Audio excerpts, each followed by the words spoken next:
Halo semua, jumpa lagi dengan saya Chandra Nathanael. Beberapa waktu lalu saya sempat unboxing Keren 3 Lab Creator Package. Dan sekarang gua akan review dan nyalakan mesinnya, dan gua akan ulas fitur-fiturnya, kelebihan dan kekurangannya. Jadi kalau mau lihat atau mau tahu seperti apa fungsi alat ini, nonton sampai selesai. Oke, kita mulai. Impresi gue pertama pada saat buka alat ini jelas sekali. Yang pertama adalah seperti robot ini alat. Tidak sama seperti gimbal-gimbal yang lainnya yang bentuknya seperti tongkat. Kalau ini bentuknya seperti L, dia punya inovasi sendiri. Tapi kekurangannya pada saat gue angkat pertama kali ini alat, langsung yang ada di pikiran gue adalah berat. Wajar saja alat ini kenapa berat, karena dia mampu menanggung atau menahan lensa sebesar maksimum menurut data 4,5 kg. Seperti itu. Oleh sebab itu alat ini cukup berat. Itu kekurangannya. Kelebihannya, buat lensa-lensa yang besar itu good news. Jadi buat kita-kita yang punya lensa besar 5D atau lensanya juga besar, mungkin 2470 f2.8, apalagi 7200. Anyway, 7200 gue belum coba, nanti gue akan review semua mengenai EOS R plus lensa-lensa L series yang besar-besar, buat referensi teman-teman apakah mampu seperti itu. Oke, lanjut. Jadi impresi gue yang pertama pada saat gue buka adalah berat, seperti itu. Dan alat ini pada saat gue pasang seluruhnya dengan lensa EOS R, saat ini gue pakai lensa EOS R dan bundling kitnya 24-105 f4 lensanya, gue timbang beratnya lebih kurang 4,2 kg semuanya, beserta dengan alat untuk zoom dan follow focus ringnya, seperti itu. Jadi pada saat gue angkat, wow, dan ini cocok buat orang-orang yang memang produksi. Lalu gue akan nyalakan. Selama ini gue nggak bahas mengenai balancing ini alat, itu nanti akan gue ulas di berikutnya, kalau nggak nanti videonya kepanjangan guys. Jadi kita buka dulu semuanya. Pertama, dia ada 3 kunci di sini ya. Kunci nanti gue akan lihat secara detail. Jadi kita harus buka 1, 2, dan 3. Ada 3 kunci. Ini alat nyaman banget sebenarnya untuk balancing ya, nggak seperti generasi-generasi yang awal-awal yang mana kita nggak ada kunci. Pada saat kita mau balancing kamera itu cukup stres. Kenapa? Pada saat kita balancing atas bawah maju mundur seperti ini, panningnya misalnya atau tiltingnya ini juga ikut bergerak ya, panning. Jadi akan sulit sekali kalau gimbal-gimbal yang lalu, yang generasi-generasi awal. Jadi ini cukup jadi satu referensi buat teman-teman yang considering kenapa gue harus upgrade ke generasi yang lebih baru. Karena ini memakan waktu lebih hemat maksudnya ya. Jadi lebih cepat untuk balancing. Itu aja udah bagus. Karena kalau pada saat kita mau production, ketemu klien, kita kelamaan untuk setup kita punya alat, itu juga kelihatan gak profesional guys. Tapi kalau ini efisien ya, kita datang juga gak terlalu jauh lebih awal. Jadi ini alat kebantu dari sisi balancing, karena dia sudah ada sisi locking mode-nya untuk balancing.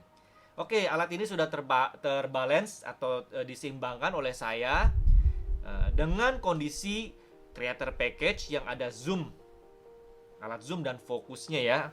Nah, kenapa? Karena saya akan ulas di video ini semua cara kerja tombol alat ini supaya bisa maksimal dan kalian bisa tahu kebutuhan nantinya seperti apa. Oke, sekarang kita nyalakan. Tombolnya ada di sebelah sini. Kita nyalakan dengan tekan 3 detik. Dia akan langsung nanti akan nyala seperti itu otomatis.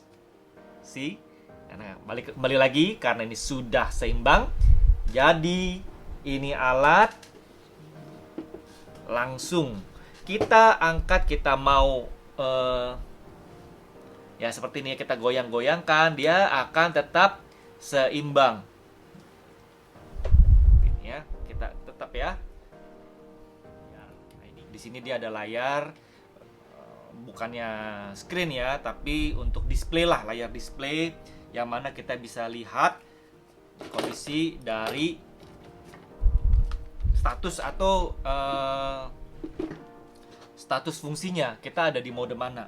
Baik, sekarang kita bahas tombol-tombol yang ada dari sisi belakang layar. Pada saat kamera ini tidak terkoneksi atau kameranya tidak tercolok, jadi kita hanya menggunakan gimbalnya saja tanpa mensinkronize antara kamera dengan gimbalnya sendiri. Berarti dia sekarang tidak ada yang tercolok. Nah, sekarang ini tampilan layar akan seperti ini. Jadi fungsinya full hanya mode-mode dari fitur-fitur yang ada di tombol yang sebelah kiri dan juga yang ada di sebelah depan. Dan saat ini tombol yang berfungsi adalah PV. Jadi pada saat kita rubah ke lock mode, dia akan berubah seperti itu. Dan juga pada saat kita rubah ke follow mode atau POV atau vortex, dia akan berubah. Dan ini kita hanya menggunakan fungsi dari fitur gimbalnya sendiri. Apabila kita connect atau sinkron dengan kabel dari kamera ke kamera kontrol sistem di Zhiyun dari gimbal ini, kita nyalakan atau kita colok, dia akan berubah tampilannya. Sekarang pengaturannya kita sudah mulai bisa mengatur antara tombol shutter yang ini, kita tekan. Nah, ini sekarang 1/200. Kemudian kita bisa juga mengatur aperture dan juga ISO-nya. Di sini kita bisa ada pengaturan tombol recording. Pada saat kita tekan recording, dia akan berubah tampilannya, ada tombol video recording. Ini kita matikan, dan di sini adalah joystick control yang mana yang tengah ini adalah sebagai shutter speed. Tapi sekarang ini tidak bisa karena kita dari kamera harus secara manual merubah tampilannya dulu, settingannya menjadi settingan kamera, bukan posisi video recording. Cara kamera kita harus rubah terlebih dahulu, setelah itu baru kita bisa menggunakan tombol ini. Dan di dalam tombol ini juga ada pengaturan motor, kita bisa lihat seberapa cepat kita mau mengatur. Tombol kiri adalah kembali, dan dengan cara kita putar joystick, ini adalah versi yang sekarang yang ada adalah V180. Jadi kita harus bisa cek apakah kita punya firmware sudah terupdate. Nah, tombol yang di depan adalah pengaturan untuk mengatur seberapa ISO yang ada di depan sisi telunjuk ini. Oke, dari compatible list kamera kita mesti ngecek karena saya pakai EOS R. Jadi di sini sudah terdaftar dan saya suka sekali. Kenapa? Pada saat kita menyalakan kamera, kita tidak perlu tangannya menyentuh-nyentuh kamera. Jadi kita tidak perlu menyentuh atau setel-setel semua di sini karena semua sudah ada di dalam genggaman yang ada di sini. Dan di samping itu di atasnya ada tombol. Jadi gua bisa main di zoomnya sekarang. Kita lihat maju dan mundur.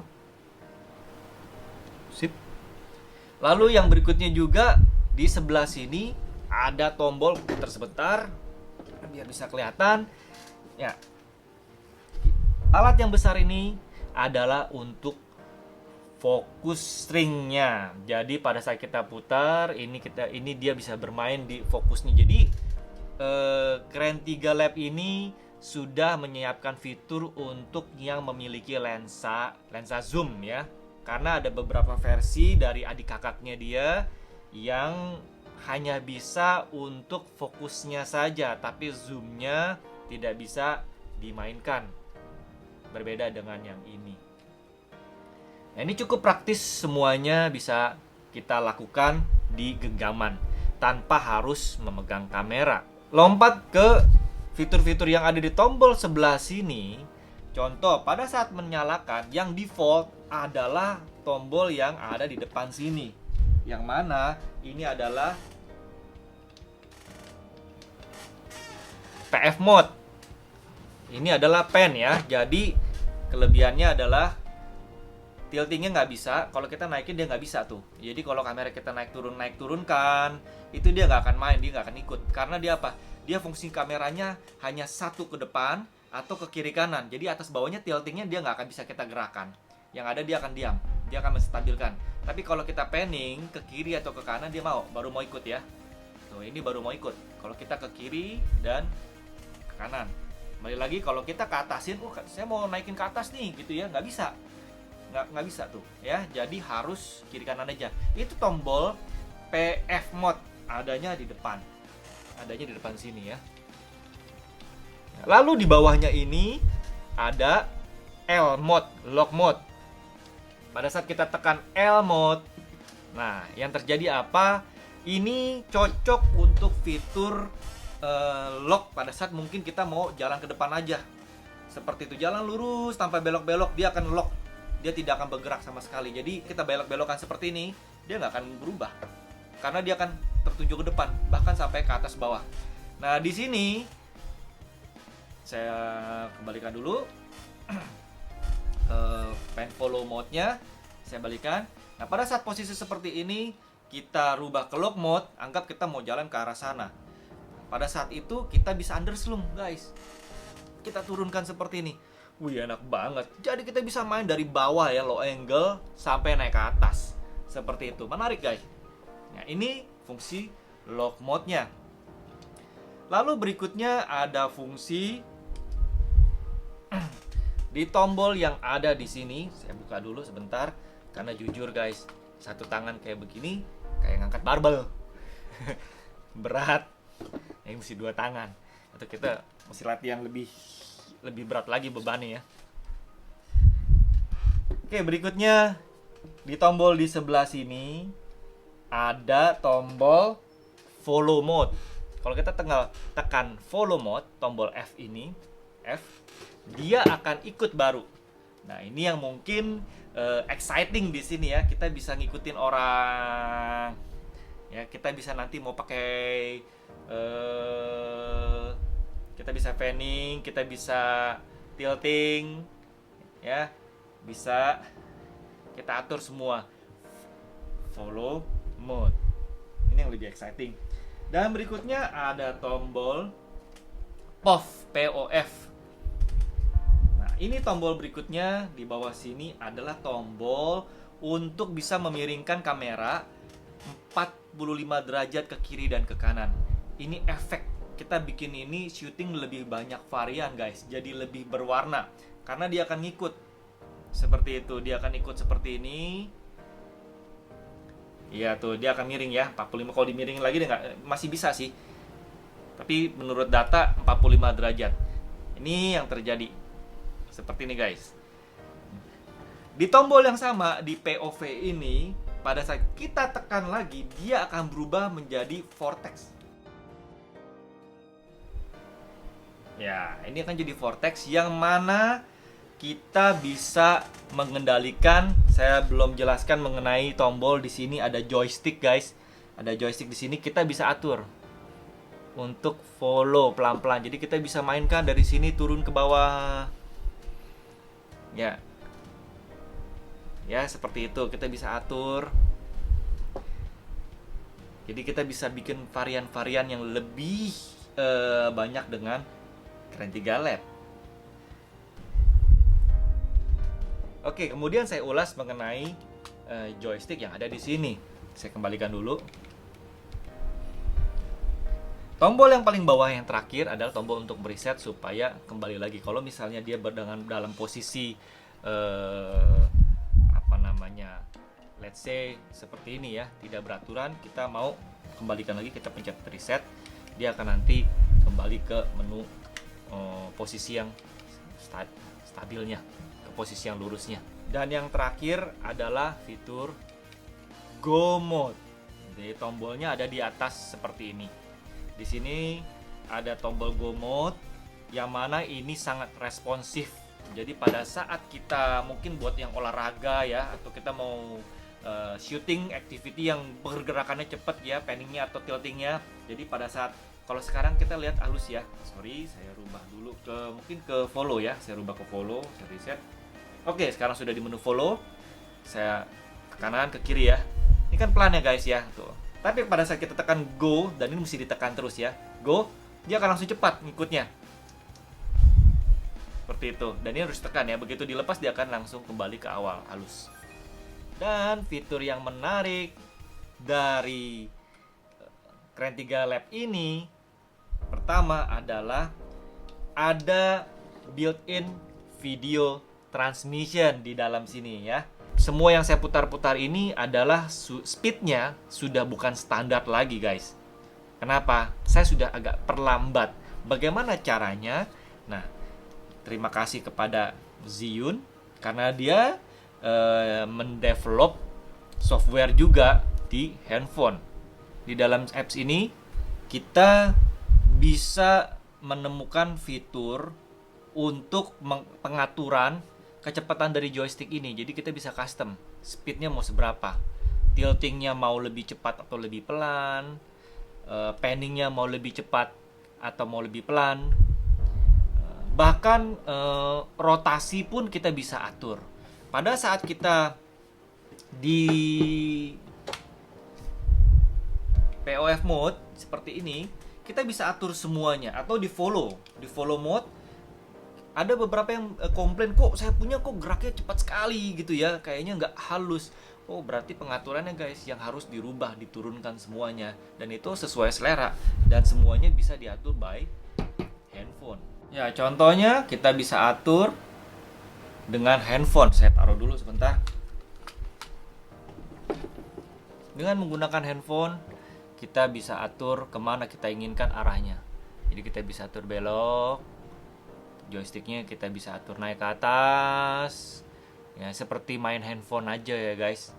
Nah, lalu juga kita bisa atur ke kiri dan ke kanan, rotasi ya seperti arah jarum jam atau berlawanan. Cukup praktis ini alat. Jadi gue suka banget sama ini alat karena apa? Bisa dikatakan praktis guys. Oke, dari tadi film-film atau footage yang kalian lihat, kita masuk ke dalam kesimpulan. Yang pertama, siapa yang butuh Kren 3 Lab ini? Buat gua, buat orang-orang yang punya kamera DSLR atau mirrorless, khususnya DSLR yang besar dan juga lensanya besar-besar. Contoh misalnya kamera gua lensanya 2470 f2,8 L series. Itu dengan body EOS R perlu lens adapter, dan itu akan memakan waktu, menambah panjang dari kameranya, which is saudaranya dia itu belum tentu bisa karena dia akan mentok di viewfindernya, akan mentok di belakangnya sini seperti itu. Jadi kembali lagi kenapa alasannya Kren 3 Lab, salah satunya itu karena punya lensa panjang. Tapi kita bukan bicara ke adiknya dia, Kren 3S. Karena Kren 3S itu pertama lebih berat dari Kren 3 Lab. Kren 3S bisa menahan beban sampai 6,5 kilo. Kalau ini hanya 4,5. Tapi guys, 6,5 kilo artinya ada bobot yang lebih besar. Walaupun dia memang bisa menahan kamera lebih besar. Gitu. Kita bicara ini bukan kamera full kamera atau seperti C100, C200 di Canon, bukan seperti itu ya. Kita bicara DSLR yang besar. Lalu kesimpulan berikutnya adalah kenapa Kren 3 Lab bagi orang yang mau memanfaatkan zoom control. Jadi kalau kalian mau zoomnya bisa digunakan dan ada syuting yang menggunakan zoom, atau mau bikin dolly atau seperti itu ya, karena dari satu tangan kalian bisa bikin, ini cocok Kren 3 Lab. Karena saudaranya dia kalau seperti Weebill S atau Weebill Lab tidak ada zoom control, hanya ada focus control. Jadi ini bisa jadi pertimbangan. Yang ketiga, dan ini yang terakhir kesimpulan gue, karena ini berat guys, gue rasa ini nggak cocok buat traveling. Ingat, gue punya kamera EOS R lensa bundling ya 24-105, itu aja udah 4,2 kilo. Terakhir kesimpulan yang selama gue pakai ini alat enak banget memang buat posisi underslung. Pada saat lu tenteng ke bawah, ini enak banget, serius. Lu bisa tenteng begini, tiba-tiba lu bisa naikin ke atas. Dan kalau di creator package kan dapat monopod tuh ya, lu bisa naikin ke atas. Tapi kekurangannya, karena posisinya seperti ini guys, jadi kita tuh nahan bebannya beda. Kita bayangin ya, kalau struktur suatu barang, kita bentuknya seperti V kan, yang bawahnya kecil, yang di atasnya berat, besar dan berat. Kita megang yang kecilnya. Jadi keseimbangan kita memang harus dua tangan. Kalau satu tangan mustahil, kita akan jatuh kamera kita. Minimal kita harus pegang dua kalau megang begini. Seperti itu.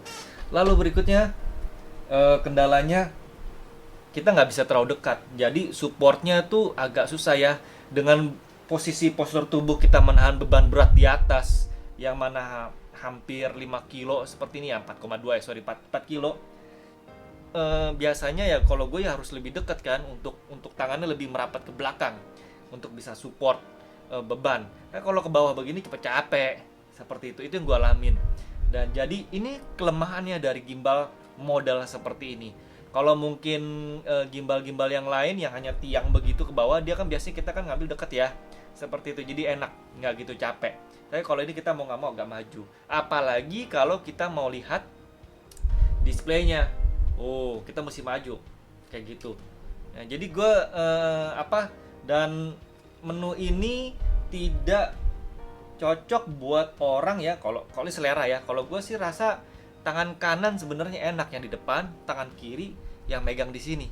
Tapi tombol ini serasa diciptakan buat orang yang memang bukan kidal, jadi tangan kiri serasa di depan, tangan kanannya dipegang di sini. Kenapa? Pada saat gue fokus mau manual, bisa gini ya, gue sambil gerak, gue mau fokus sedikit, difokusin permainannya, agak susah guys, agak susah gitu.